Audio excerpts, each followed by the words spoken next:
Très bien. Jacques, verset 1, 14 à 15. Chacun est tenté quand il est attiré et amorcé par sa propre convoitise. Puis la convoitise, lorsqu'elle a conçu, enfante le péché. Amen. Elle commence en pensée et finit en acte. Amen.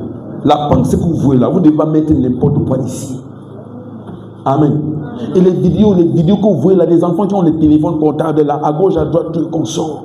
C'est ça qui détruit votre être. Ça détruit votre avenir. Ça vous avilit.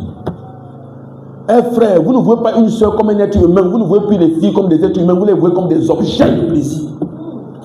Vous ne les respectez plus jamais. C'est comme ça que ça se passe.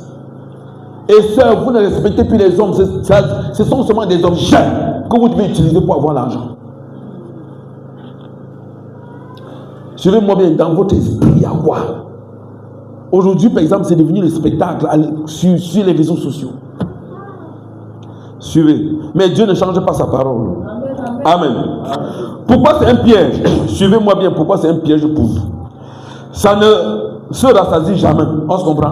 Si tu convoites aujourd'hui, même si un homme sort et convoite 2 femmes, jusqu'à ce qu'il passe à l'hôtel se reposer avec la femme là, demain il va te convoiter. Il n'est pas rassasié. C'est ça?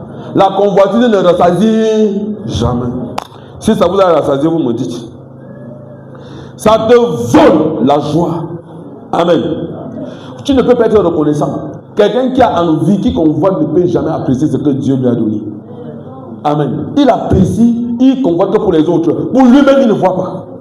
Parce que quand vous convoitez, vous êtes aveuglé par vous-même. Vous êtes aveuglé devant les choses que vous possédez. Vous voyez seulement pour le voisin. Amen. Tu es là habillé en veste, tu es consort, mais tu convoites la cravate d'un frère.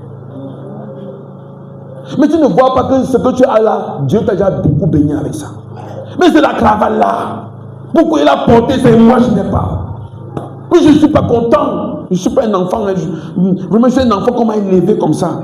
Voilà ce que les gens disent. Non, chez nous, c'est comme ça que nous sommes. Ça, c'est le péché. Oui, il ne faut pas